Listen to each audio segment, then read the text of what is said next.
This is Lo-Fi Thrasher Lenny Blade here with the Retro Hunter Thailand show, and I do have something special today. I picked up something that were only talked about in hushed tones over in Europe and the US when it was released. This is the legendary Japanese exclusive PSX, and I've actually never seen one of these before I picked this one up.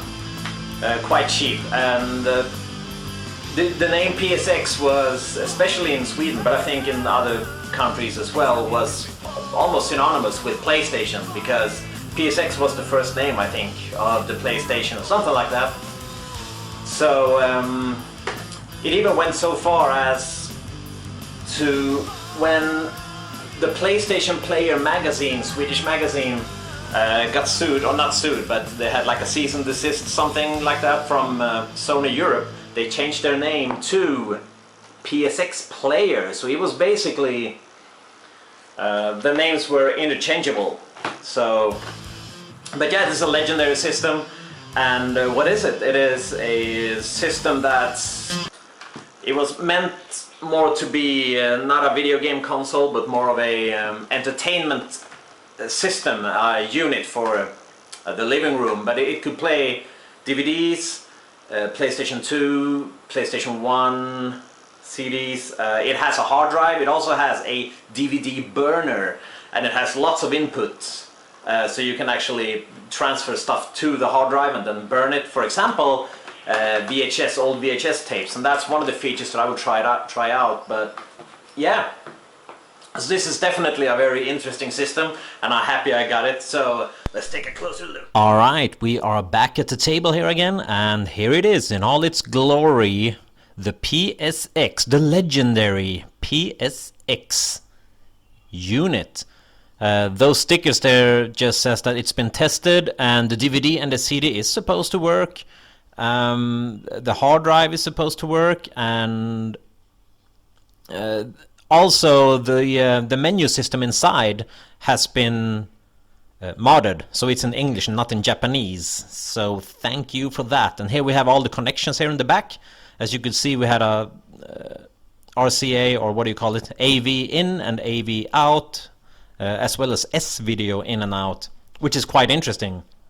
Which means that you can probably use this one to rip VHS, record onto the hard drive, and then burn it with the CD, or the DVD, I should say, the DVD burner. So that's one of the things that I will try to do with this system. And also I will try to play, obviously, PlayStation and PlayStation 2 games. And I will try to use the hard drive, and I will try to play games off of a USB stick. So I don't know how that'll go, but you know, I'll try.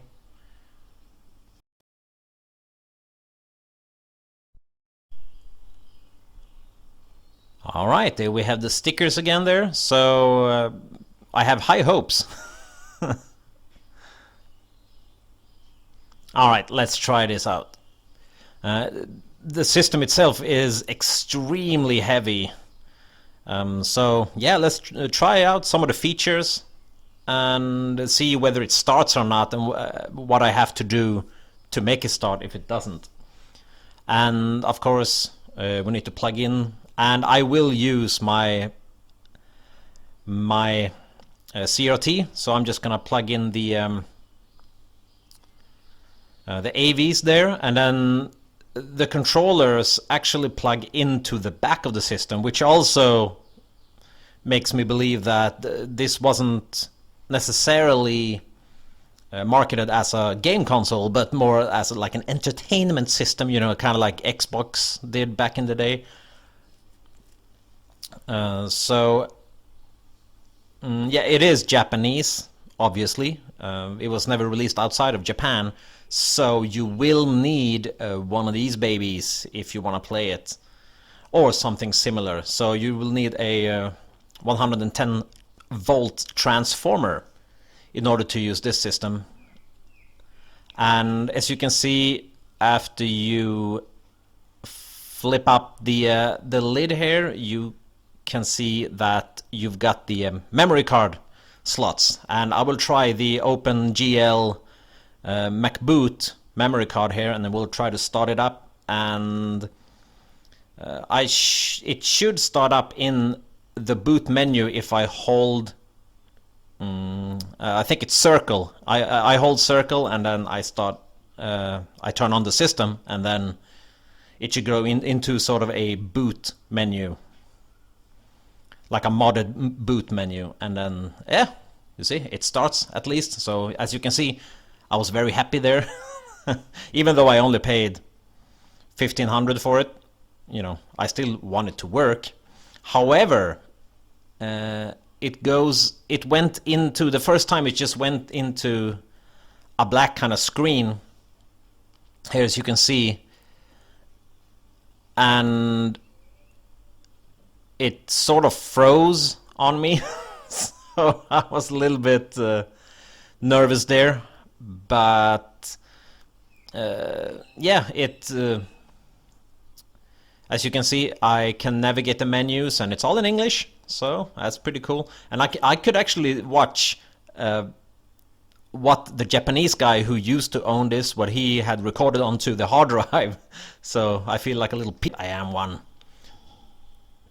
But then it froze, and as you can see here, it just froze on the black screen. And here's the bad part: I cannot turn it off by pressing the power button.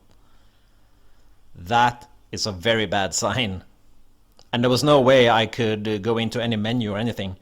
So I actually had to just unplug it. And the PSX is fragile enough as it is. You do not want to, you know, plug it out like that. But you know, I had no choice but to do that. Because the hard drive is extremely fragile, and it's also, what do you call it, like hard-coded to the machine itself, so you can't just switch out the hard drive. If the hard drive fails, then your console is bricked, basically. There's no way around it. So what I'm gonna do is I'm gonna try to use my hard drive as little as possible. I will obviously try it out and see whether it works or not. And here you see the free MacBoot menu does boot up. So, so that's good news.